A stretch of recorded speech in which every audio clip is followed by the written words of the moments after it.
Hello everyone, मैं आप सभी का एक बार फिर से वेलकम करती हूँ आपके अपने चैनल मैथ इकोनॉमिक्स विद माही शर्मा में। आज इस चैनल पे मैं आपके साथ शेयर करने जा रही हूँ the name of some important economist who have given very important theories. ठीक है, और उन्होंने जो थ्योरीज दी हैं वही पूरी थ्योरीज +1 और +2 की माइक्रो एंड मैक्रो इकोनॉमिक्स में कवर होती हैं। तो इसके साथ साथ मैं उन थ्योरिक्स का क्रक्स आपको बताऊंगी ताकि आपको एक बार सारी रिवीजन हो जाए। उसके बाद हम इन थ्योरीज को 1 बाय 1 डिटेल में भी पढ़ेंगे। आज मैं आपको सिर्फ इन 1 और 2 लाइन हर थ्योरी का क्रक्स बताऊंगी, वो थ्योरी किसने दी है वो बताऊंगी, तथा किस ईयर में दी है वो बताऊंगी। क्योंकि जो हमारा एस्टेट का एग्ज़ाम है वो फैक्ट बेस्ड ज़्यादा होता है, इसलिए हमें फैक्चुअल नॉलेज होना बहुत ज़रूरी है। ओके, तो बिना किसी देरी के मैं इस वीडियो को स्टार्ट करती हूँ। आप कंप्लीट इस वीडियो को देखिएगा जिससे आपको बहुत ज़्यादा हेल्प मिलेगी। तो सबसे पहले मैं शुरुआत करूँगी बिल्कुल बेसिक टॉपिक से जो हम इकोनॉमिक्स के स्टार्टिंग में ही पढ़ते हैं। वो कौन सा टॉपिक है? Theory of demand. देखिए, थ्योरी ऑफ डिमांड की शुरुआत किसने करी थी? अल्फ्रेड मार्शल जी ने करी थी, और वो किसके ऊपर बेस्ड थी? कार्डिनल यूटिलिटी के ऊपर। तो सबसे पहले क्या जानेंगे हम कि जो कार्डिनल यूटिलिटी है वो किसने दी थी हमें? अल्फ्रेड मार्शल ने 1890 में। ये बहुत इंपॉर्टेंट है, इसको याद कर लीजिएगा। 1819 में अल्फ्रेड मार्शल। ओके, तो कार्डिनल यूटिलिटी का मतलब क्या होता है? देखिए, सबसे पहले हमें कार्डिनल से पहले पता होना चाहिए यूटिलिटी क्या है। यूटिलिटी क्या है? जो भी हमें किसी प्रोडक्ट को खरीदने पे, उसका यूज़ करने पे सेटिस्फैक्शन मिलती है उसको ही हम यूटिलिटी बोलते हैं। ठीक है, तो यूटिलिटी क्या है? सेटिस्फैक्शन। अब यूटिलिटी में कार्डिनल वर्ड का क्या मतलब है? कार्डिनल का मतलब ये है कि आप यूटिलिटी को काउंट कर पा रहे हो, मतलब आप ये बता पा रहे हो कि आपको कितने नंबर की सेटिस्फैक्शन मिली है। जैसे मैंने एक पेन ख़रीदा, तो मुझे उस पेन को ख़रीद के ना बहुत अच्छा लगा, और मुझसे पूछा कि आप इसको कितने नंबर दोगे, तो मैंने बोला इससे तो मुझे 10 यूटिलिटी मिली है। कितनी यूटिलिटी? 10 यूटिल्स। यूटिल्स क्यों लिखा मैंने? क्योंकि ये यूनिट है। जैसे हमारी अदर चीज़ों की यूनिट होती है ना, किलोमीटर होगी डिस्टेंस की, वैसे ही यूटिलिटी मापने की यूनिट क्या है? यूटिल्स। ओके, तो कार्डिनल क्या है? जिसको हम नंबर में लिख सकें, 1 यूटिल्स, 2 यूटिल्स, 3 यूटिल्स, 4 यूटिल्स, ये सब आपकी कार्डिनल है। ओके, जो हमारा कंसेप्ट है law of demand. Law of demand का कंसेप्ट भी पूरे तरीके से किसके ऊपर बेस करता है? कार्डिनल यूटिलिटी थ्योरी के ऊपर। लॉ ऑफ डिमांड हमें क्या बताता है कि जब भी हम किसी भी चीज़ का प्राइस इंक्रीज़ कर देते हैं, ठीक है, किसी भी चीज़ का प्राइस बढ़ने पर उस गुड की जो डिमांड है ना वो क्या हो जाती है? कम हो जाती है। देखिए, इसके पीछे बहुत सारे सेवरल रीजंस हैं। एक तो रीजन है आपका डिमिनिशिंग मार्जिनल यूटिलिटी, ठीक है, डिक्रीजिंग एमयू। दूसरा रीज़न है आपका इनकम। इनकम कैसे है इसका रीज़न? वो भी मैं आपको बताऊंगी जब मैं इसको एक्सप्लेन करूंगी आपसे नेक्स्ट वीडियो में, क्योंकि आज हम बहुत सारे कंसेप्ट करने वाले हैं, तो इतना टाइम नहीं है कि हर चीज़ को कंप्लीट पूरा खोल के मैं आपको बताऊं। ठीक है, बस इसमें हमें ये याद रखना है कि लॉ ऑफ डिमांड हमें क्या बताता है कि जैसे ही किसी प्रोडक्ट का प्राइस इंक्रीज़ होता है, हमारी जो क्वान्टिटी डिमांडेड है वो क्या हो जाती है? कम, कि हम उस चीज़ की कम डिमांड करते हैं। जैसे इस डायग्राम में देखिए, जब प्राइस P3 था, लोएस्ट था, तो हम सबसे ज़्यादा क्वांटिटी डिमांड कर रहे थे, कितनी? Q3। लेकिन जब प्राइस P1 है तो हमने कितनी डिमांड करी है? Only Q1। यानी कि हमारा प्राइस तो क्या हुआ है? इंक्रीज़, और क्वांटिटी क्या हुई है? डिक्रीज़। यही हमें क्या बताता है लॉ ऑफ डिमांड, कि प्राइस और क्वांटिटी डिमांडेड दोनों में कैसा रिलेशन है? नेगेटिव रिलेशन है। ठीक है, और ये इसमें दिखा रखा है कि कैसे मार्जिनल यूटिलिटी भी डिक्रीज़ होती जा रही है। ओके, उसके अलावा सेकंड आपका क्या है? Elasticity of demand. Elasticity of demand simple शब्दों में क्या है कि ना हमारे पास जो प्रोडक्ट्स होते हैं वो अलग अलग टाइप के होते हैं। कुछ गुड्स हमारे होते हैं नेसेसरी, कि उनके बिना तो हम रह ही नहीं सकते, वो तो हमारे जीवन जीने के लिए ज़रूरी हैं। ठीक है, दूसरे होते हैं लग्जरी गुड्स। लग्जरी गुड्स में क्या होता है कि वो चीज़ें जो हमें ज़िंदगी जीने के लिए ज़रूरी नहीं है, लेकिन हमें एक स्टेटस मेंटेन करने के लिए, एक अच्छी सुविधा वाली लाइफ के लिए चाहिए होती हैं। देखो, अब हम अगर बात करें कि नेसेसरी गुड्स में क्या आएगा, जैसे मैं बोल दूँ रोटी, कपड़ा, मकान, इसके अलावा अब जो नई चीज़ें ऐड की गई हैं सेशनल में वो क्या है आपके हॉस्पिटल, ओके, एजुकेशन एंड जैसे मैं बोल दूँ नमक है, नमक का एग्जांपल बहुत सही है इलास्टिसिटी ऑफ डिमांड समझाने के लिए कि ना नमक चाहे 10 रुपये में आपको एक पैकेट मिले, चाहे 50 रुपये में आपको 1 kg का पैकेट मिले, आपको उतना ही ख़रीदना है जितना आप यूज़ करोगे, ठीक है। तो उससे क्या होता है कि नमक के प्राइस के इंक्रीज़ या डिक्रीज़ होने का कोई इफेक्ट नहीं पड़ रहा किसके ऊपर, आपकी डिमांड के ऊपर, ठीक है। तो इसको हम बोलेंगे कम्प्लीटली इनइलास्टिक डिमांड, ठीक है। मतलब जब भी हमारी डिमांड लेस देन डिमांड की जो इलास्टिसिटी लेस देन 1 होगी ना, तो वो हमारी क्या होगी, इनइलास्टिक डिमांड होगी, ठीक है। अगर ग्रेटर देन 1 होगी तो वो इलास्टिक होगी। जैसे अभी मैंने बोल दिया कि एक कार का प्राइस नॉर्मल 3 लाख रुपीज़ है, ठीक है। तो अभी 10 लोग हैं जो उसको ख़रीदना चाहते हैं, क्योंकि 10 लोगों के पास अभी इतना पैसा है कि वो कार ख़रीद सके 3 लाख रुपीज़, ठीक है। लेकिन अब मैंने वो बोला कि उसी कार का प्राइस अब कितना हो गया है, 7 लाख। तो 7 लाख होने के बाद उसकी डिमांड ऑटोमेटिकली कम हो जाएगी, क्योंकि अब 3 या 4 लोग ही उस कार को ख़रीद पाएंगे, ओके।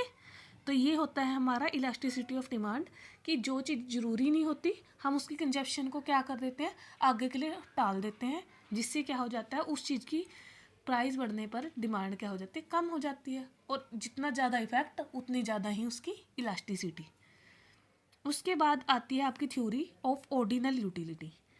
आई होप आप समझ पा रहे होंगे। अगर समझ ना आए तो आप मुझे कमेंट्स में बताइएगा, मैं आपको हर एक थ्योरी बिल्कुल डिटेल में स्टेप बाय स्टेप बताऊंगी, ओके। अभी मैं फास्ट करने की कोशिश कर रही हूँ, तो इसलिए जल्दी जल्दी जो लाइंस मुझे ध्यान में आ रही है मैं वो उसके थ्रू आपको समझाने की कोशिश कर रही हूँ, ठीक है। तो अब सबसे मेन कंसेप्ट आता है जो हमारा पूरी माइक्रो इकोनॉमिक्स का बेस है, वो है theory of ordinal utility. Ordinal utility क्या है मेनली, कि हिक्स और एलन साहब आए कब, 1934 में। उन्होंने बोला कि थ्योरी हमें कैसे पता कि 10 मिली है 20 मिली है, हम तो काउंट नहीं कर सकते, हमें तो पता ही नहीं चलता कितने यूटिल्स मिली है। लेकिन हम ये ज़रूर बता सकते हैं कि हमें कौन से प्रोडक्ट से ज़्यादा मिली और कौन से प्रोडक्ट से कम, यानी कि हम उसको रैंकिंग दे सकते हैं, ठीक है। मैंने जैसे बोल दिया कि मेरे पास 6 या 7 के आसपास अलग अलग डिफरेंट कंपनीज़ के पेन हैं, ओके। तो मैं क्या कर सकती हूँ, उनको एक रैंक दे सकती हूँ, या फिर मेरे पास अलग अलग फ्लेवर की आइसक्रीम है, मैं उनको क्या दे सकती हूँ, रैंक दे सकती हूँ। कि मैंने स्ट्रॉबेरी को दे दी फर्स्ट रैंक, ठीक है। उसके बाद मैंने वैनिला को दे दी सेकंड रैंक, चॉकलेट को दे दी थर्ड रैंक। इस तरीके से हम क्या कर सकते हैं, उनको रैंक दे सकते हैं कि मुझे इससे सबसे ज़्यादा सेटिस्फेक्शन मिलती है, दूसरे नंबर पे इससे और तीसरे नंबर पे चॉकलेट वाली से, ठीक है। तो उसको बोलते हैं ऑर्डिनल यूटिलिटी। और ये किसने दिया था हमें, हिक्स एंड एलन ने 1934 में। जो ये ऑर्डिनल यूटिलिटी है यही बेस बनती है किसका, इंडिफरेंस कर्व का।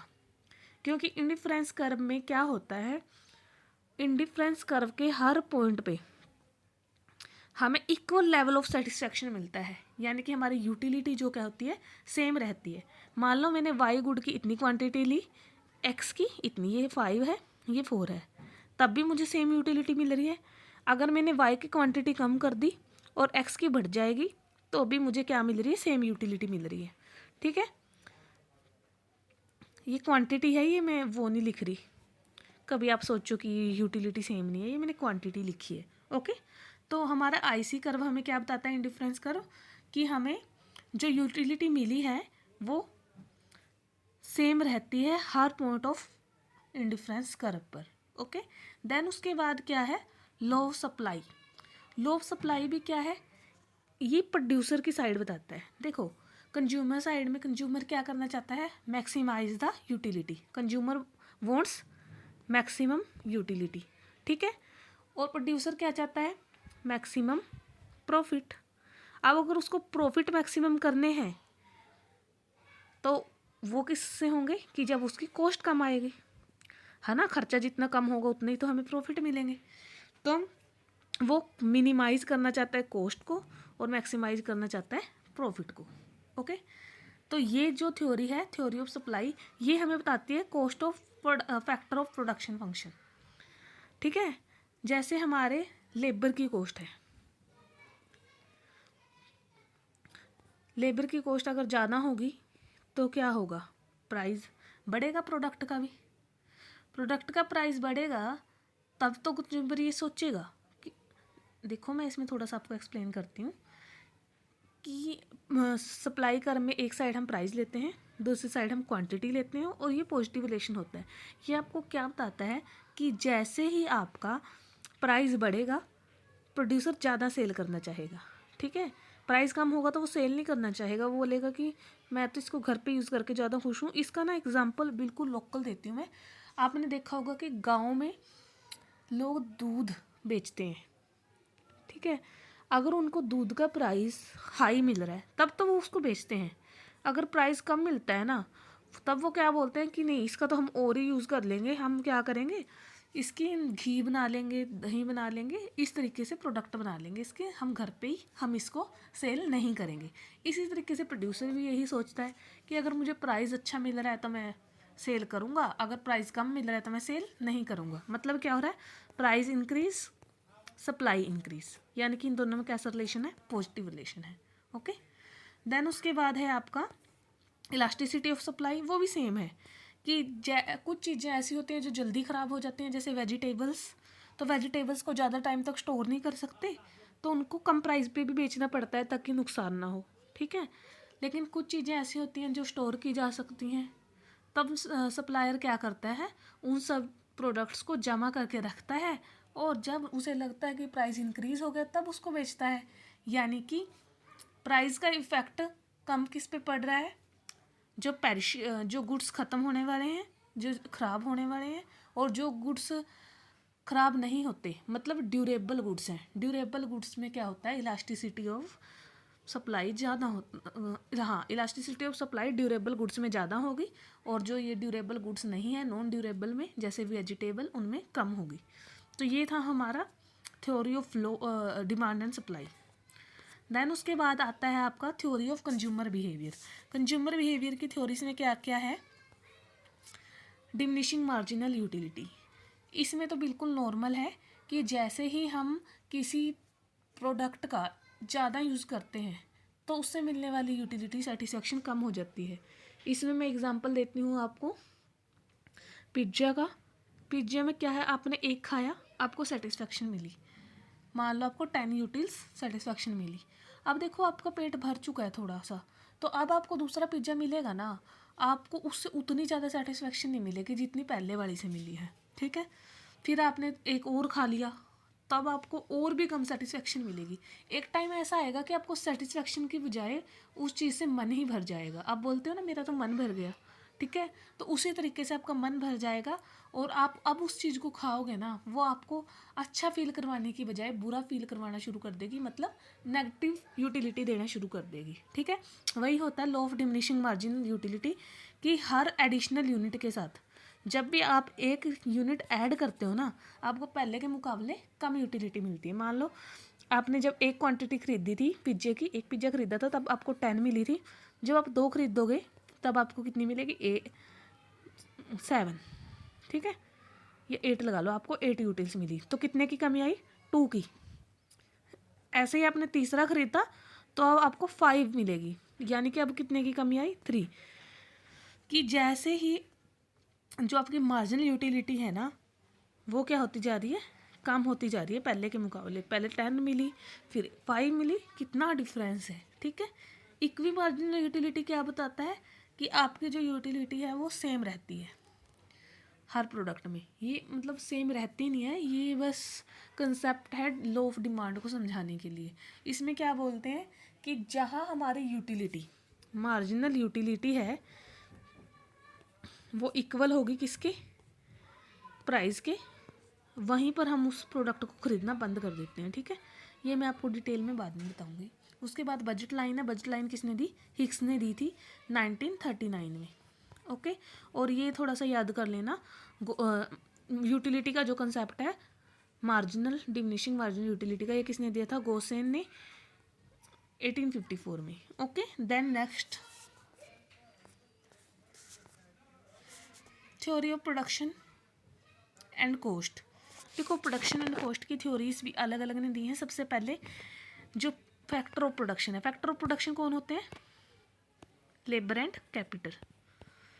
तो इन दोनों के बारे में कि कितना लेबर यूज़ करेंगे, कितना कैपिटल यूज़ करेंगे और वो किस तरीके से अपनी सर्विसेज प्रोवाइड करेंगे, कि लेबर अपनी सर्विस कब देगा, कैपिटल का यूज़ कब करेंगे, सारी थ्योरी किसने प्रोवाइड करी थी? एडम स्मिथ ने। कब करी थी? 1776। ये वो टाइम है जब हमारी इकोनॉमिक्स की एज अ डिफरेंट सब्जेक्ट शुरुआत हुई थी। इसीलिए एडम स्मिथ को क्या बोला जाता है? Father of economics. ठीक है, एडम स्मिथ आपके फादर ऑफ इकोनॉमिक्स बोले जाते हैं क्योंकि इन्होंने ही इसको एज अ सेपरेट सब्जेक्ट के रूप में पढ़ना शुरू किया था। उसके बाद क्या है? Law of variable proportions.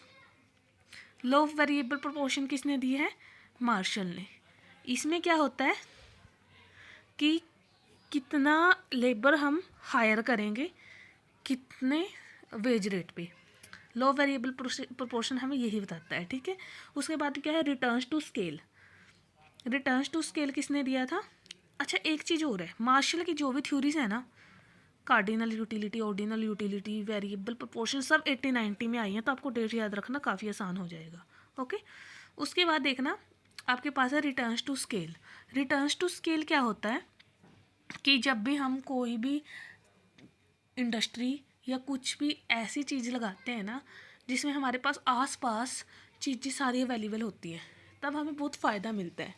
जैसे मैंने क्या किया, एक इंडस्ट्री लगाई टायर बनाने की, और मैंने किसके पास लगाई? वो जहाँ पहले से ही एक कार बनाने की इंडस्ट्री है। तो अब क्या होगा कि मैं वो जो टायर है, वो अदर प्रोडक्ट है, उनको बहुत आसानी से उस अपने सप्लायर तक पहुंचा पा रही हूँ, क्योंकि सब कौन खरीदेगा उन टायर्स को? कार बनाने वाली कंपनियाँ। तो जो मेरा ये था कॉस्ट थी किस चीज़ की? ट्रांसपोर्टेशन की, वो कम हो जाएगी। ठीक है, आसपास रहेंगे, जान पहचान अच्छी होगी, तो उससे क्या होगा? मुझे और कुछ बहुत सारे फ़ायदे मिलेंगे। ऐसे ही अब मुझे टायर बनाने के लिए रॉ मटेरियल की ज़रूरत है, प्लास्टिक की। तो मैं क्या करती हूँ कि मैं तो बहुत सारे टायर बना रही हूँ, तो मैं एक साथ ख़रीद लेती हूँ। बहुत सारा मटेरियल मैंने एक साथ ख़रीद लिया। और जब भी हम बल्क में कोई सामान लेते हैं तो आपको पता है बल्क में लेने पर हमें क्या करते हैं? डिस्काउंट मिलता है, और डिस्काउंट से भी हमें फ़ायदा होता है। तो इसी तरीके से जो हमें फ़ायदे मिलते हैं ना बल्क में काम करने पर, कि जब हम प्रोडक्शन ज़्यादा लेवल पर करते हैं, हाई लेवल पे, उससे जो हमें फ़ायदे होते हैं उसको ही क्या बोलते हैं? Returns to scale. कि किस चीज़ को कितना लगा के हमें कितना बेनिफिट मिल रहा है, कि कितनी लेबर लगा के मुझे उससे कितना बेनिफिट मिलेगा, अगर मैं कितनी कैपिटल लगाऊं तो मुझे कितना बेनिफिट मिलेगा, वही आपके रिटर्न्स टू स्केल है। Okay, isoquant. जैसे आपने इंडिफरेंस किया, इंडिफरेंस कर्व शो कर रहा था अलग अलग कॉम्बिनेशन, जहाँ पर क्या थी? सेटिस्फैक्शन लेवल सेम था। ऐसे ही आइसोक्वेंट कर्व शो करते हैं आपको अलग अलग। आइसोक्वेंट कर्व क्या शो करते हैं? ऐसे पॉइंट्स जहाँ पर लेवल ऑफ प्रोडक्शन क्या रहेगा? सेम रहेगा। मान लो मैंने कितनी ही लेबर यूज़ की, कितने ही कैपिटल यूज़ की, लेकिन हर बार मुझे प्रोडक्शन लेवल कितना मिल रहा है? सेम। ये आप देखो यहाँ से समझ सकते हो इस डायग्राम से। ये हमारे पास कैपिटल है, ये हमारे पास लेबर है। जब मैंने 12 कैपिटल लगाई और 1 लेबर लगाया, तब भी मेरी प्रोडक्शन सेम थी, 80 थी।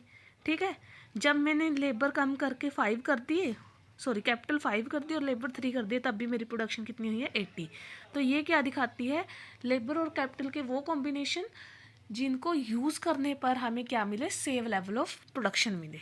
ठीक है, देन उसके बाद है कोब डगलस प्रोडक्शन फंक्शन। अच्छा, ये याद कर लेना किसने दिया था? ये आइसोक्वेंट रेनगर फ्रिश ने दिया था 1926 में। कोब डगलस प्रोडक्शन फंक्शन किसने दिया था? कोब एंड डगलस ने दिया था 1928 में। और मॉडर्न कॉस्ट थ्योरी ये किसने दी है? देखो, ओल्ड कॉस्ट थ्योरी है वो तो क्लासिकल इकोनॉमिस्ट ने दी है, लाइक एडम स्मिथ। लेकिन जो मॉडर्न कॉस्ट थ्योरी है वो किसने दी थी? जॉर्ज स्टिगलर ने। कब दी थी? 1941 में। अच्छा, ये मॉडर्न कॉस्ट थ्योरी और ट्रेडिशनल कॉस्ट थ्योरी में डिफरेंस क्या था? बिल्कुल छोटा सा डिफरेंस था कि जो हमारी ट्रेडिशनल कॉस्ट थ्योरी होती थी वो यू शेप की होती थी। मार्जिन कॉस्ट कर्व भी यू शेप में होता था और एबीसी कर्व भी यू शेप में होता था। देखिए जैसे ये है, ये क्या है? एक हिसाब से यू शेप है। लेकिन जो मॉडर्न कॉस्ट कर्व है ना, ये मॉडर्न कॉस्ट कर्व है, ये होता है सोशल शिफ्ट। सोशल शिफ्ट मतलब ऐसे बिल्कुल प्रॉपर यूँ नहीं होता, बीच में ये आपको सीधा दिखाई देगा, स्ट्रेट। इसका क्या मतलब है कि जब हम शॉर्ट पीरियड में वर्क करते हैं ना, तो हमारे पास कुछ एक्स्ट्रा कैपेसिटी होती है। कोई भी फर्म जब काम कर रही होती है, वो बिल्कुल फुल कैपेसिटी पे काम नहीं कर रही होती, उसके पास हमेशा ही रिजर्व कैपेसिटी रहती है कि अगर उसे एकदम से ज़्यादा यूनिट प्रोडक्शन करना पड़ गया ना, तब वो उस रिजर्व कैपेसिटी का क्या करती है, यूज़ करती है। इसलिए एकदम से उसका क्या होता है, आउटपुट कॉस्ट इंक्रीज़ नहीं होती। कॉस्ट तो कब इंक्रीज़ होगी, जब उसको नया सामान खरीद के लेके आना पड़ेगा, है ना, नई मशीनरी लेके आनी पड़ेगी, नए लेबर्स को लगाना पड़ेगा, तब उसकी कॉस्ट इंक्रीज़ होगी। लेकिन उसके पास जो रिजर्व कैपेसिटी है, जिन मशीन्स का वो यूज़ नहीं कर रहा, जिन लेबर्स को वो 8 घंटे के लिए हायर कर रहा था, उनको 12 घंटे के लिए कर लेगा। जो मशीन पहले दिन में चल रही थी, अब उसको रात में भी चला लेगा। इसका मतलब एक पीरियड बीच का ऐसा होता है जहाँ उसको कुछ भी नया लेने की ज़रूरत नहीं होती, उसकी कोई भी नई कॉस्ट नहीं आती। ठीक है। उसके बाद है आपकी markets and pricing. Market and pricing आपको जैसे पता ही है, हमारे क्या है, 5 टाइप के मार्केट्स होते हैं। पहला होता है परफेक्ट कंपटीशन। परफेक्ट कंपटीशन में क्या होता है कि सबको इक्वल राइट्स मिलते हैं मार्केट में एंटर करने के। लार्ज नंबर ऑफ बायर्स होते हैं, लार्ज नंबर ऑफ सेलर्स होते हैं। ठीक है। और इसमें किसी की भी एंट्री और एग्जिट पे बैन नहीं होता।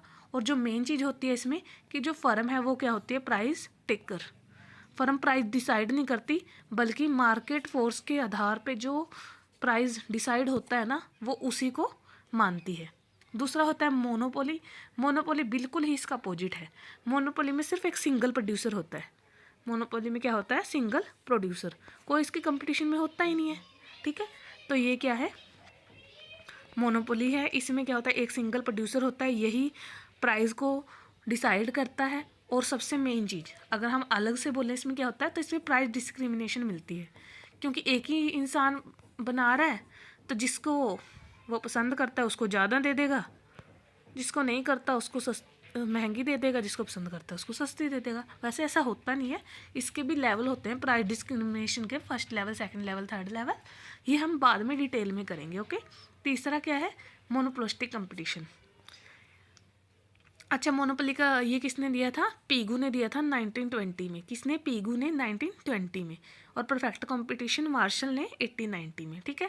थर्ड क्या है, मोनोप्लास्टिक कंपटीशन। ये किसने दिया था, चैम्बरलिन ने 1933 में। अब ना मोनोप्लास्टिक कंपटीशन वो है जो आजकल हर जगह मिलता है। ठीक है। जैसे इसमें मैं आपको एग्जांपल देती हूँ, आप जल्दी समझोगे। एयरटेल जियो वाला नहीं, इसमें मैं आपको एग्जांपल देती हूँ टूथपेस्ट का।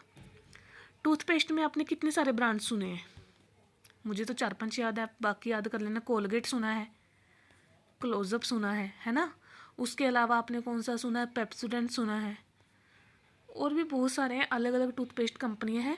तो देखो, ऐसी जगह है जिस पे किसी का आना बैन नहीं है, कोई भी अपनी फर्म शुरू कर सकता है, लेकिन उनकी फर्म के ब्रांड नेम होते हैं और उन ब्रांड नेम को कोई यूज़ नहीं कर सकता। उनका अपना खुद का फॉर्मूला होता है, उस फॉर्मूला को कोई यूज़ नहीं कर सकता, लेकिन सिमिलर प्रोडक्ट प्रोड्यूस कर सकता है। जैसे मैं बोल दूँ पेप्सी और कोको कोला, डिफरेंस तो कुछ खास नहीं है, लेकिन किस चीज़ का है, ब्रांड नेम का डिफरेंस है। तो यानी कि जिस मार्केट में सिमिलर प्रोडक्ट मिलते हैं विद डिफरेंट ब्रांड नेम, वो क्या होते हैं, आपके मोनोप्लास्टिक कंपटीशन। और इसमें किसी की भी एंट्री बैन नहीं होती, नो रिस्ट्रिक्शन और एंट्री और एग्जिट, कोई भी किसी भी तरीके से काम को शुरू कर सकता है। उसके बाद आता है ओलिगोपोली। ये किसने दी थी, जॉन नैश ने। आपने नैश इक्विलिब्रियम भी सुना होगा, तो जॉन नैश ने दी थी 1950 में। ओलिगोपोली में क्या होता है, it is like monopolistic competition, but oligopoly में ना कुछ ही फिक्स नंबर ऑफ क्या होती हैं, फर्म्स होती हैं। और एंट्री एग्जिट काफ़ी ज़्यादा टफ होता है, इतना आसान नहीं होता किसी भी नई कंपनी का उस इंडस्ट्री में एंटर कर पाना। जैसे मैं आपको इसमें एग्जांपल दे सकती हूँ, जो ये आपकी नेटवर्क से रिलेटेड कंपनी है, सिम बनाती हैं, एयरटेल, जियो, वोडाफोन। अब आप बताओ, BSNL, वोडाफोन, जियो, एयरटेल, क्या इसके अलावा आपको किसी और का सुनने को मिलता है। आइडिया होता था, वो एक साथ VI हो गए हैं अब। तो आपको सिर्फ यही कंपनी मिलती हैं, कुछ गिनी चुनी। तो जहाँ पर गिनी चुनी कंपनियाँ होती हैं और कंपटीशन इतना हाई लेवल का होता है कि नई फर्म्स को एंट्री करना बहुत मुश्किल होता है। अब जियो को भी एंट्री कैसे मिल गई? क्योंकि उसके पास क्या था, इतना पैसा था कि उसने फ्री में ही बांट दिया। इसने इनके साथ कंपटीशन कर लिया क्योंकि इसके पास क्या था, पैसे की कोई कमी नहीं थी, रिसोर्सेज की कोई कमी नहीं थी। अदरवाइज जो नॉर्मल कंपनीज होती हैं वो इनके साथ बीट नहीं कर पाती। इसी को कहते हैं ओलिगोपोली। ड्यूपोली में क्या होता है, दो ही सेलर्स होते हैं, ठीक है। नेक्स्ट, ड्यूपोली किसने दी थी? कॉर्नोट ने दी थी 1838 में और ब्रिटेन ने दी थी 1883 में। Okay, next one, welfare and market failure. देखिए इसमें बहुत ही ज़्यादा डीपली नहीं जाएंगे, थोड़ा थोड़ा सा समझेंगे। एक्सटर्नैलिटीज़ किसने दी थी? पीगो ने दी थी 1980 में। तो एक्सटर्नैलिटीज़ होता क्या है कि ना कुछ ऐसी चीज़ें होती हैं, पॉजिटिव भी हो सकती हैं, नेगेटिव भी हो सकती हैं, जो प्राइस में इंक्लूड नहीं हो पाती। उन पर खर्च तो होता है लेकिन वो प्राइस में इंक्लूड नहीं हो पाती। जैसे मैं आपसे बोलती हूँ कि एक पर्सन है, उसने क्या किया है, अपनी एक गार्डन में बहुत अच्छे अच्छे फूल लगाए हैं, ठीक है। अब उस फूल की वजह से वहाँ पक्षी आ रहे हैं, अच्छा इन्वायरमेंट बन रहा है, उस चीज़ का फ़ायदा उसके पड़ोसियों को भी मिल रहा है, ठीक है। लेकिन कॉस्ट सिर्फ किसने लगाई? जिसने गार्डन बनवाया, ठीक है। तो ये होती है पॉजिटिव एक्सटर्नैलिटी। जब हम किसी एक का प्राइस हो और दूसरा पर्सन ऐसे ही उसको एंजॉय कर पाए, वो होती है पॉजिटिव एक्सटर्नैलिटी। अब क्या होती है नेगेटिव एक्सटर्नैलिटी में? एक इंसान सिगरेट पी रहा है, ठीक है, उससे सिगरेट से जो धुआं निकल रहा है वो उस इंसान को भी नुकसान पहुंचा रहा है जो उसके आसपास है। देखो, यूज़ तो किसने किया? सिगरेट पीने वाले ने, लेकिन नुकसान किसको हो रहा है? दूसरे पर्सन को। तो क्या उस दूसरे पर्सन का नुकसान की भरपाई की गई? नहीं की गई। तो ये क्या है? Negative externality. ओके, इसमें से ये जो सारी सर्विसेज दे रखी हैं ये आपको बताती हैं कि कैसे हम पॉजिटिव एक्सटर्नैलिटीज़ लेके आते हैं। देखो, फ्री खाना दे दिया, पॉजिटिव एक्सटर्नैलिटी होगी, ठीक है। उसके बाद बाईसाइकिल दे दी सब्सिडीज़ में, तो भी पॉजिटिव एक्सटर्नैलिटी होगी क्योंकि बाइक का प्राइस तो ज़्यादा है ना, लेकिन उनको सब्सिडी दे दी इसलिए प्राइस कम हुआ है, तो ये क्या होगी? पॉजिटिव एक्सटर्नैलिटी होगी। तो उसके बाद क्या है? Public goods. पब्लिक गुड्स कौन से होते हैं? वो गुड्स जिस पे क्या होता है, सभी का हक होता है, ओके, जो कोई पब्लिक में कोई भी पर्सन यूज़ कर सकता है। और ये थ्योरी किसने दी थी? सैमुअल्सन ने 1954 में। जैसे गार्डन्स हो गए, पब्लिक हॉस्पिटल्स हो गए, ये सब। उसके बाद है कोज थ्योरम। कोज थ्योरम क्या बोलती है कि जो एक्सटर्नैलिटी है ना, उसको हम समस्या को दूर कर सकते हैं। कैसे कर सकते हैं? अगर दो पार्टीज आपस में समझौता कर लें। कोज थ्योरम यही बताती है कि समझौता हो सकता है दो पार्टीज में या नहीं हो सकता। तो वो किसने दी थी थ्योरी? रोनाल्ड कोज ने दी थी 1960 में, ठीक है। रोनाल्ड कोज 1960 में, इसीलिए इसको कोज थ्योरम बोला जाता है। उसके बाद है पेरेटो ऑप्टिमैलिटी या पेरेटो एफिशिएंसी। पेरेटो एफिशिएंसी किसने दिया था? विल्फ्रेडो पेरेटो ने। ये बहुत इंपॉर्टेंट कंसेप्ट है। विल्फ्रेडो पेरेटो ने दिया था 1906 में। इसमें क्या होता है? पेरेटो एफिशिएंसी वो कंडीशन है जिसमें ना हम किसी एक पर्सन को अच्छी चीज़ प्रोवाइड नहीं कर सकते दूसरे पर्सन को नुकसान पहुंचाए बिना। देखो मैं कैसे बोलती हूँ कि एक पर्सन की सैलरी है 80,000, ठीक, 8,000 लगा लो, दूसरे की सैलरी है 6,000। अब मेरे पास टोटल 14,000 ही सैलरी है देने के लिए। कितनी है? 14,000 ही सैलरी है देने के लिए।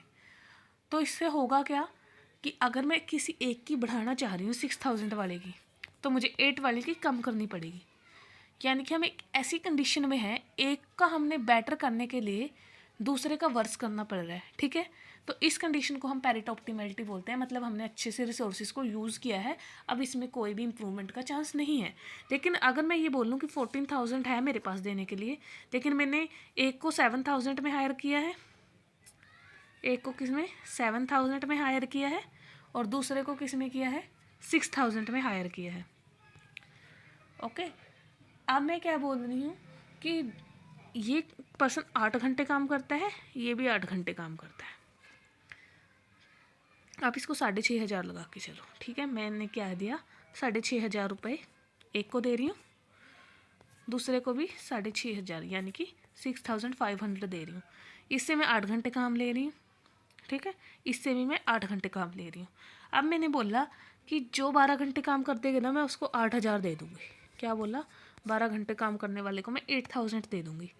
अब ये अगर 4 घंटे एक्स्ट्रा काम करेगा तो इसको कितने मिलेंगे? 8,000। लेकिन इसको तो नहीं मिल पाए।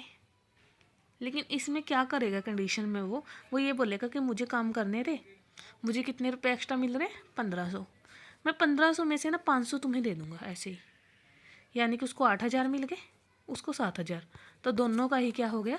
बेटर ऑफ हो गया। इसके 8,000 तो इसके काम से पूरे और इसको फ्री में मिल गए, तो क्या हो गया? दोनों का ही बेटर ऑफ हो गया। इस कंडीशन को हम बोलेंगे पैरेटो इम्प्रूवमेंट की सिचुएशन। ओके, देन हम नेक्स्ट चलते हैं टॉपिक पे।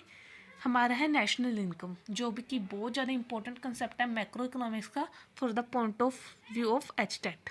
ठीक है, नेशनल इनकम का जो कंसेप्ट है वो सबसे पहले किसने दिया था? विलियम पैटी ने। किसने दिया था? विलियम पैटी ने। कब दिया था? 1665 में। उसके बाद जो मॉडर्न मेथड हम यूज़ करते हैं, मॉडर्न मेथड में क्या यूज़ करते हैं? हम जीडीपी निकालते हैं और जीडीपी निकाल के उससे एनएनपी निकाल लेते हैं। एनएनपी हमारी क्या होती है? National income. NNP eight factor cost हमारी नेशनल इनकम होती है। तो अब क्या होगा कि हमने जीडीपी निकाल ली, ये हमारी मॉडर्न थ्योरी है। ये किसने दी थी?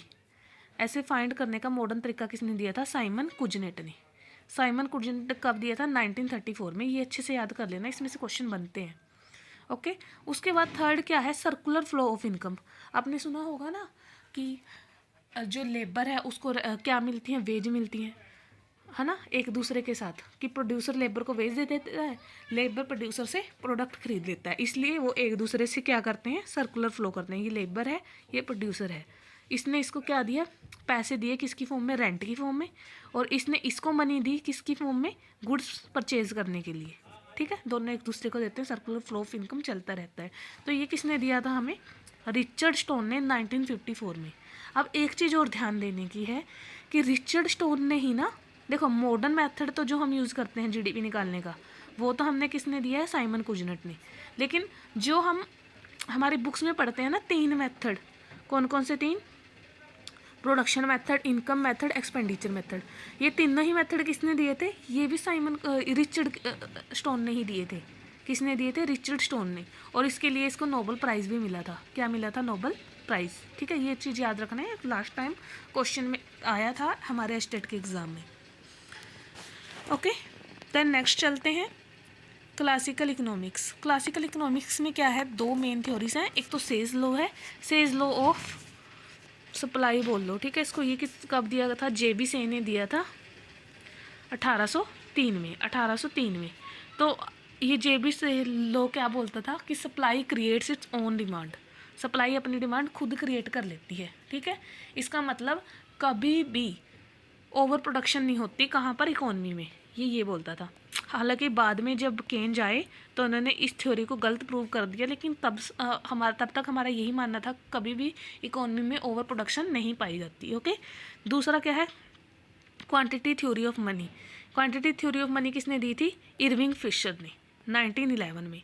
अब ये क्या थी? इसमें सिंपल सी एक ही चीज़ थी कि जो हमारी मनी है ना वो इस फॉर्मूले पे वर्क करती है, MV = PT। MV क्या है? मनी की सप्लाई, कि कितनी मनी सप्लाई की जा रही है। V क्या है? Velocity of circulation. Velocity of circulation का मतलब क्या है कि कितनी बार हमने उस नोट, अगर मेरे पास एक 100 रुपीज़ का नोट है, मैंने एक दुकानदार को दे दिया, उस दुकानदार ने अगले दुकानदार को दे दिया, वो 100 का नोट कितनी बार हैंड्स में गया है, वो क्या है आपका? वेलोसिटी। उसके बाद क्या है? एवरेज प्राइस P, और टोटल नंबर ऑफ ट्रांजेक्शन, हमने टोटल कितने ट्रांजेक्शन करी हैं। अब इसमें ना हम V और T को हमेशा क्या मान लेते हैं? V और T को कॉन्स्टेंट मान लेते हैं। ठीक है, तो हमारे पास क्या बचता है? M और P। तो यानी कि जितनी हमारी मनी सप्लाई होगी उतना ही प्राइस ज़्यादा होगा। अगर मनी सप्लाई इकोनॉमी में ज़्यादा है तो इन्फ्लेशन भी ज़्यादा होगी, क्योंकि प्राइस ज़्यादा होता है। यही हमने बता रखा कि दोनों का रिलेशन कैसा है? पॉजिटिव है। जैसे ही मनी सप्लाई बढ़ेगी वैसे ही प्राइस लेवल भी इंक्रीज़ होगा और इन्फ्लेशन बढ़ेगी। ओके, उसके बाद हमारे पास आ जाती है केन्जियन इकोनॉमिक्स। केन्जियन इकोनॉमिक्स की स्टार्टिंग कब हुई थी? 1929 में हमारे पास क्या आया था? Great depression. ग्रेट डिप्रेशन के बाद ही केंजियन इकोनॉमिक्स की जो शुरुआत हुई थी, उसमें क्या हो गया था कि ओवर प्रोडक्शन हो गई थी, लेकिन उसको कोई ख़रीद नहीं रहा था। सेल्स का लॉ फेल हो गया था कि supply creates its own demand. तब क्या था, जॉन केन्ज आए थे, इन्होंने क्या बोला था कि ऐसा कुछ नहीं होने वाला, अब गवर्नमेंट का रोल आएगा। पहले तो फ्री हैंड पे वर्क कर रहे थे वो, लेकिन अब किसका रोल आएगा? गवर्नमेंट का रोल आएगा। गवर्नमेंट क्या करेगी? गवर्नमेंट क्या करेगी? ऑटोनोमस इन्वेस्टमेंट करेगी। ऑटोनोमस इन्वेस्टमेंट का मतलब ऐसी चीज़ों पे इन्वेस्टमेंट करेगी जो बाद में किसी और इंडस्ट्री के काम आए। देखो, गवर्नमेंट ने इन्वेस्टमेंट करनी शुरू करी, उसने सड़कें बनवाई, सड़क बनाने के लिए मज़दूरों को काम पे रखा तो उनको पैसा मिला। अब उस पैसे से वो क्या करेंगे? डिमांड करेंगे। ऐसे ही गवर्नमेंट और भी अलग अलग सेक्टर्स में पैसा लगाएगी, लोगों के पास पैसा आएगा, और जब उनके पास पैसा आएगा तो वो डिमांड करेंगे, जिससे जो ओवर प्रोडक्शन हुई है ना, उसको लोग खरीदना शुरू कर देंगे और इकोनॉमी दोबारा से अपनी पहले वाली स्टेट में आ जाएगी। ठीक है, तो ये कंसेप्ट किसने दिया था? जॉन मैनियार्ड केन्ज ने। कब दिया था? 1936 में। उसके अलावा उसने मल्टीप्लायर का भी कंसेप्ट दिया था। मल्टीप्लायर का कंसेप्ट क्या बोलता था कि वाई बाय आई, एम क्या होता था? वाई बाय आई के, कि इन्वेस्टमेंट में चेंज आने से जो चेंज आएगा उसको हमने क्या बोला था? मल्टीप्लायर। मान लो मैंने 4 रुपये की इन्वेस्टमेंट करी, ठीक है, चेंज कितना आया? 4 रुपये का आया, और जो मेरी इनकम है ना, वो कितने रुपए से बढ़ी? 8 रुपये से बढ़ी। तो कितना डिफरेंस आया? 2। तो यानी कि मेरे मल्टीप्लायर की वैल्यू कितनी है? 2। तो ये बताती है कि इन्वेस्टमेंट में कितना चेंज हो, इन्वेस्टमेंट में चेंज होने से इनकम में कितना चेंज हुआ। तो ये भी थ्योरी किसने दी थी? हमारी केन्ज ने ही दी थी 1936 में। लिक्विडिटी प्रेफरेंस भी केन्ज ने दी थी 1936 में। लिक्विडिटी प्रेफरेंस क्या है? जैसा कि आप सब जानते हैं, जो क्लासिकल इकोनॉमिस्ट थे उन्होंने सप्लाई साइड में वर्क किया था, केन्ज ने डिमांड साइड में वर्क किया था। तो इन्होंने ये बताया था कि हम मनी की डिमांड कब करते हैं? लिक्विडिटी प्रेफरेंस थ्योरी की हेल्प से। देखो, हम मनी की डिमांड 3 पर्पज से करते हैं: ट्रांजैक्शन मोटिव, प्रिकॉशनरी मोटिव और स्पेकुलेटिव मोटिव। ट्रांजैक्शनरी मोटिव में क्या होता है कि हमें जो daily day to day transaction करनी है उसके लिए हम अपने पास होल्ड करके रखते हैं। तो इसका ना इंटरेस्ट का इसके ऊपर कोई फ़र्क नहीं पड़ता, क्योंकि हमें जो ट्रांजैक्शन करनी है वो तो करनी ही है, हम उन्हें कम नहीं करेंगे। दूसरा क्या होता है? Precautionary motive. प्रिकॉशनरी मतलब अचानक से कोई हमारे पास एमरजेंसीज आ गई, जैसे किसी को हॉस्पिटल में भर्ती करवाना पड़ गया, एडमिट करवाना पड़ गया, तो उसके लिए हमें पैसे की ज़रूरत होगी। अनएक्सपेक्टेड है ना वो, तो वो भी हम करेंगे ही करेंगे। हम ये तो नहीं बोलेंगे कि हाँ हमें ज़रूरत है लेकिन हम फिर भी नहीं करेंगे। तो यानी कि वो डिमांड भी इंटरेस्ट के ऊपर डिपेंड नहीं करती। तीसरी डिमांड जो होती है स्पेकुलेटिव मोटिव। स्पेकुलेटिव मोटिव में क्या था कि जो आपने शेयर मार्केट सुना होगा, लोग शेयर मार्केट में इन्वेस्ट करते हैं, ठीक है, बॉन्ड्स में, डिवेंचर्स में, शेयर्स में। तो इनमें इन्वेस्ट करते हैं, वो कब करेंगे? जब उन्हें रेट ऑफ इंटरेस्ट बैंकों से ज़्यादा कहाँ मिल रहा है? शेयर्स में मिल रहा है। ठीक है, तो ये क्या बोलती है? स्पेकुलेटिव मोटिव से ही हमारी डिमांड डिसाइड होती है, और जो हमारी डिमांड और इंटरेस्ट का रिलेशन है ना, वो कैसा होता है? स्पेकुलेटिव मोटिव में नेगेटिव। अगर इंटरेस्ट रेट कम है तो हम डिमांड क्या करेंगे? ज़्यादा करेंगे। अगर इंटरेस्ट रेट ज़्यादा है तो हम डिमांड कम करेंगे, क्योंकि देखो अगर बैंक ही हमें ज़्यादा इंटरेस्ट दे रहे हैं तो अब हमें क्या होगा कि बैंक में जमा करा देते हैं, क्यों शेयर मार्केट में इन्वेस्ट करना, क्यों रिस्क लेना।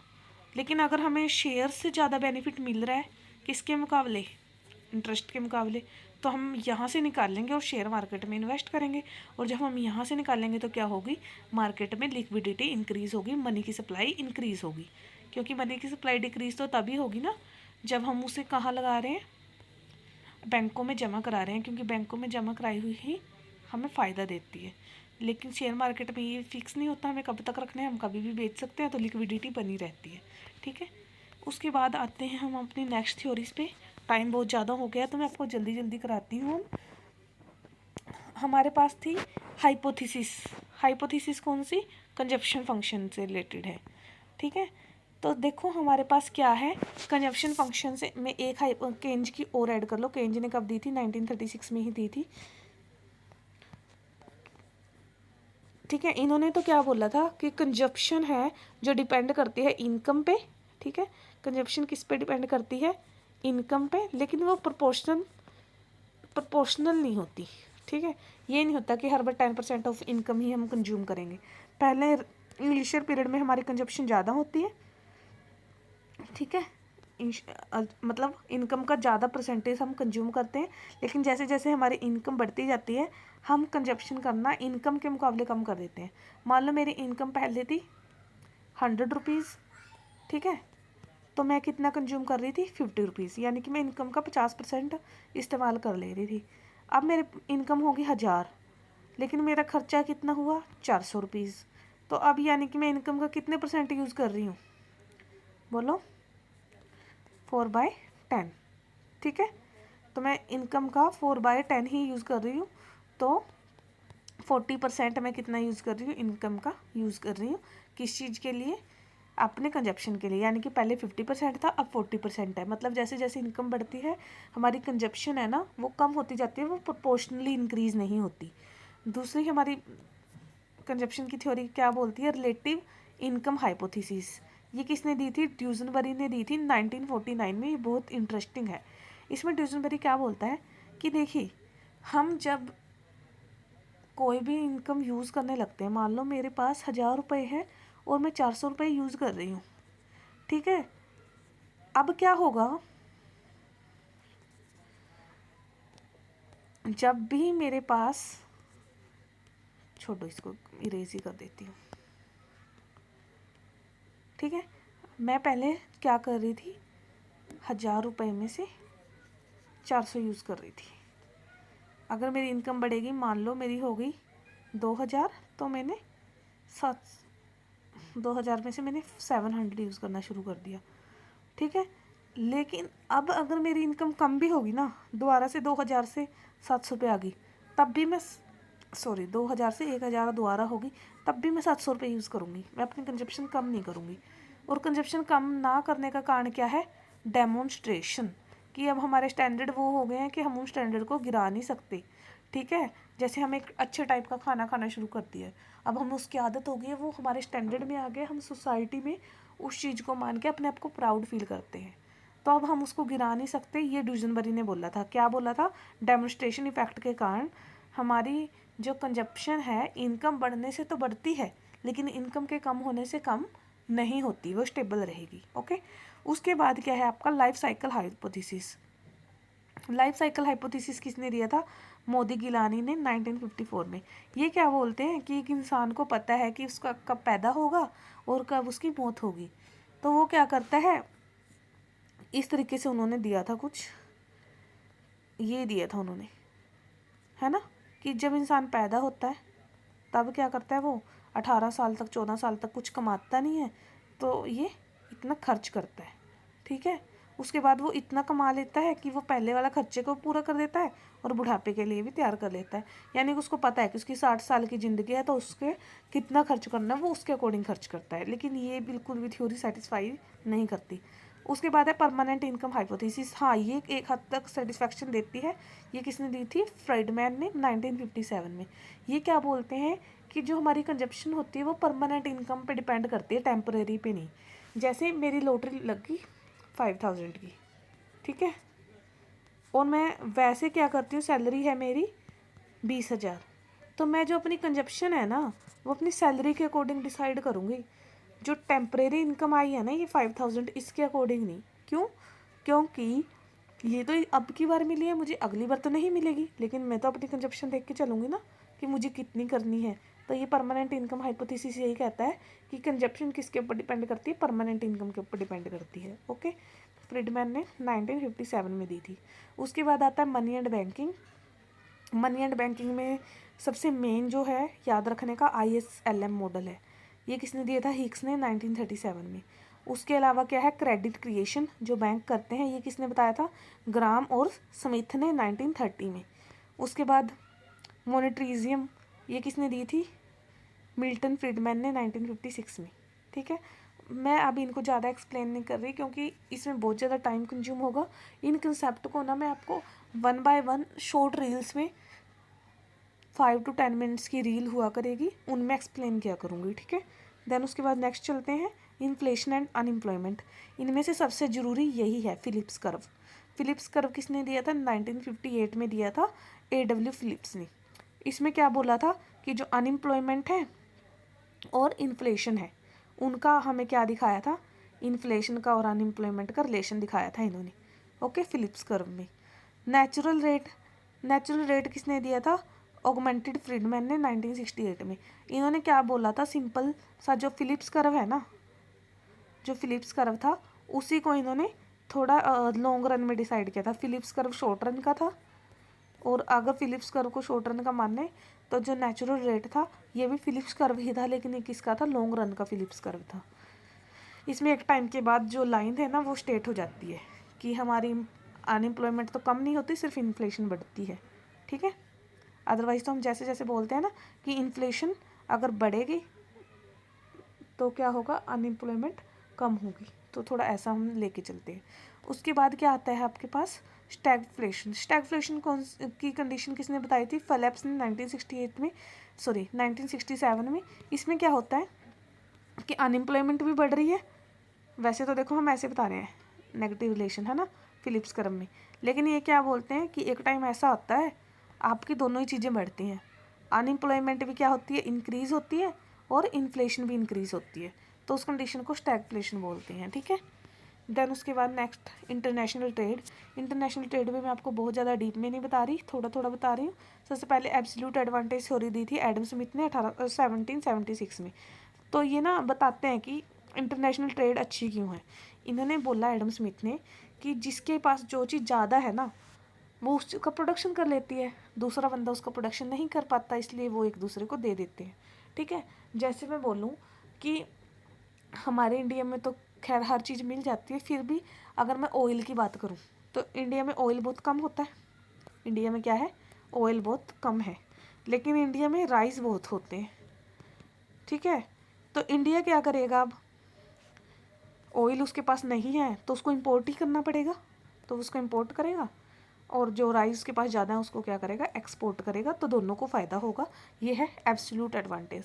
कंपैरेटिव एडवांटेज क्या होता है? कंपैरेटिव एडवांटेज का मतलब ये होता है कि प्रोड्यूस तो दोनों कर सकते हैं। क्या? कोई एक प्रोडक्ट है, जैसे क्लॉथ लगा लो और एक साइड वीट लगा लो। ठीक है, प्रोड्यूस तो दोनों कंट्री कर सकती हैं उसको, लेकिन वीट को प्रोड्यूस करने में इसका खर्चा आ रहा है 7 रुपीज़, क्लॉथ को प्रोड्यूस करने में इसका खर्चा आ रहा है 10 रुपीज़, और अगर ये वीट को करे तो इसका 9 रुपीज़, और अगर ये क्लॉथ को करे तो इसका, थोड़ा सा मैं अच्छे से समझा देती हूँ एक बार, ये वाला आपको टेबल बना के देखिए। ये कंट्री है, ठीक है, कंट्री, ओके। तो ये क्लॉथ और ये वीट। देखो ये ए कंट्री है, ये बी कंट्री है। ये प्रोड्यूस कर रही है अगर क्लॉथ, तो ये 9 यूनिट्स ऑफ क्लॉथ प्रोड्यूस कर पा रही है। ठीक है, और अगर ये वीट सारे रिसोर्सेज को लगा के, ये कब है? जब वो अपने कंप्लीट रिसोर्सेज को यूज़ कर लेती है, उसके पास कुछ भी और रिसोर्स नहीं बचता। और वीट 7। अब ये क्या कर पा रही है? क्लॉथ 6, वीट भी 6। अब मुझे एक बात बताओ, इसको भी थोड़ा सा मैं वो चेंज कर देती हूँ, ओके ऐसे ही रहने दो। अब देखो जो बी है ना, वो अपने सारे रिसोर्सेज चाहे तो वीट पे लगा दे, चाहे तो क्लॉथ पे, दोनों की 6 ही बना सकती है। ठीक है, अब ए देखो, ए क्या कर सकती है? 9 क्लॉथ बना सकती है और 7 वीट। तो अब ए क्या करेगी कंट्री? वो वीट नहीं प्रोड्यूस करेगी, वो सारे रिसोर्सेज का यूज़ करके 9 ए प्रोड्यूस कर लेगी, क्या? क्लॉथ। और जो बी है वो क्या कर लेगी? 6 प्रोड्यूस कर लेगी, क्या? वीट। अब यहाँ से देखो, अगर ये 6 वीट अपने पास रख ले, है ना, तो इससे एक क्लॉथ ले ले। 6 वीट अपने पास रख लिया, एक क्लॉथ ले लिया, तो ए के पास कितने बचे? 8 क्लॉथ बच गए। ठीक है, ए के पास कितने क्लॉथ बच गए? 8 क्लॉथ बच गए। और उसके पास वीट कितनी आ गई? वीट कितनी आ गई? 7। मैंने थोड़ा सा एग्जांपल गलत ले लिया है, ठीक है, कोई बात नहीं, मैं बाद में कराती हूँ आपको ये। उसके बाद देखिए नेक्स्ट, हेक्सोलिन मॉडल। हेक्सोलिन मॉडल में क्या बोलते हैं कि जिसके पास लेबर ज़्यादा है वो लेबर इंटेंसिव प्रोडक्ट बनाओ, जिस कंट्री के पास कैपिटल ज़्यादा है वो कैपिटल इंटेंसिव प्रोडक्ट बनाओ। ठीक है, और ये हेक्सोलिन मॉडल किसने दिया था? हेक्सा ने दिया था 1999 में और ओलिन ने दिया था 1933 में, इसलिए इसको इकट्ठा बोलते हैं एचओ मॉडल। ओके, उसके बाद है आपका जो कंपैरेटिव एडवांटेज है वो रिकार्डो ने दी थी और एब्सोल्यूट एडवांटेज एडम स्मिथ ने दी थी। उसके बाद आता है आपका लियोनटिफ पैराडॉक्स। लियोनटिफ पैराडॉक्स किसने दिया था? लियोनटिफ ने 1953 में। नेक्स्ट चलते हैं स्टैटिस्टिक्स। स्टैटिस्टिक्स में ये 3-4 थ्योरी से मेनली इंपॉर्टेंट होती हैं। पहला है कोरिलेशन। कोरिलेशन किसने दिया था? कार्ल पियर्सन ने दिया था। स्पीयरमैन ने भी दी है, बट मेनली शुरुआत किसने करी थी? कार्ल पियर्सन ने। कब दी थी? 1896 में। ठीक है। रैंक कोरिलेशन स्पीयरमैन ने दी थी 1904 में। उसके बाद क्या है? रिग्रेशन। रिग्रेशन का अच्छे से याद कर लेना, किसने दिया था आपको? गैल्टन ने दिया था 1886 में। और फिशर्स ने इंडेक्स दिया था। इंडेक्स नंबर आपका पूरा टॉपिक है, इसको अच्छे से करना क्योंकि इसमें से भी क्वेश्चन आते हैं एग्जाम में। तो इंडेक्स नंबर किसने दिया था? इरविंग फिशर ने 1922 में। नेक्स्ट चलते हैं अब हम डेफिनेशन ऑफ इकोनॉमिक्स। ये बहुत मेन कंसेप्ट है, हालांकि मैंने इसको वीडियो में सबसे पहले रखने की सोची थी, लेकिन अभी मैं आपको बता देती हूँ कि अपने इकोनॉमिक्स में जब भी आप इकोनॉमिक्स के पढ़ोगे ना, 4 मेन डेफिनेशंस मिलेंगी। पहली होती है वेल्थ डेफिनेशन, जो किसने दी थी? एडम स्मिथ ने, फादर ऑफ इकोनॉमिक्स ने 1776 में। ये क्या बोलते थे कि इकोनॉमिक्स क्या है? स्टडी ऑफ वेल्थ है, कि किस कंट्री के पास कितनी वेल्थ है उसकी स्टडी ही इकोनॉमिक्स है। उसके बाद मार्शल आए 1819 में। 1819 में ही दी है ना अपने इन्होंने theory of demand, theory of supply. तो इन्होंने क्या बोला कि वेलफेयर के लिए है इकोनॉमिक्स, कि ये हमें बताती है मैक्सिमम सेटिस्फेक्शन देनी है हमने कंज्यूमर को। ठीक है, मैक्सिमम सेटिस्फेक्शन देनी है किसको? कंज्यूमर को, उसका वेलफेयर करना है, ये हमारी इकोनॉमिक्स है। लेकिन आगे आता है रॉबिन्स। रॉबिन्स क्या बोलता है कि इकोनॉमिक्स का क्या मतलब है कि हमें स्केयर रिसोर्सेज का ऐसे यूटिलाइज करना है कि हम मैक्सिमम सेटिस्फेक्शन दे सकें प्रोड्यूसर को भी और कंज्यूमर को भी। उसने तो क्या बोला था कि लोगों का भला करना है, लेकिन इसने क्या बोला था कि सेटिस्फेक्शन लेवल हमें ऊंचा करना है कम रिसोर्सेज में, कि हमारे पास रिसोर्सेज तो बहुत कम है और जो हमारी वांट्स हैं वो अनलिमिटेड हैं। तो हम ऐसे कॉम्बिनेशंस को डिसाइड करने के लिए इकोनॉमिक्स का यूज़ करते हैं कि हम ज़्यादा से ज़्यादा सेटिस्फेक्शन लेवल अचीव कर सकें। ठीक है। और ग्रोथ डेफिनेशन किसने बोली थी? सैमुअल्सन ने 1948 में, कि हमें ग्रोथ करनी है कंपनी किसी भी कंट्री की हर तरीके से, चाहे वो फिजिकल ग्रोथ हो, ठीक है, इकोनॉमिकल ग्रोथ हो, इंफ्रास्ट्रक्चर ग्रोथ हो। तो वो किसने दी थी डेफिनेशन? सैमुअल्सन ने दी थी 1948 में। तो आज के लिए मैं इस चैप्टर को यहीं ख़त्म करती हूँ। ये वीडियो काफ़ी लंबी हो गई है, अराउंड 1 आवर की। इसमें बहुत सारे कंसेप्ट ऐसे हैं जो मैंने बिल्कुल जल्दी जल्दी आपको समझा दिए हैं, लेकिन अब नेक्स्ट टाइम मैं क्या करूँगी, इन्हीं सब थ्योरीज़ को आपको 1 बाय 1 बिल्कुल अच्छे एग्जाम्पल के साथ शॉर्ट वीडियोस में एक्सप्लेन करूँगी। मैं ट्राई करूँगी कि 20 मिनट से ज़्यादा की कोई वीडियो ना हो, क्योंकि इतनी लंबी वीडियो देखने में बच्चा भी क्या हो जाता है? बोर हो जाता है।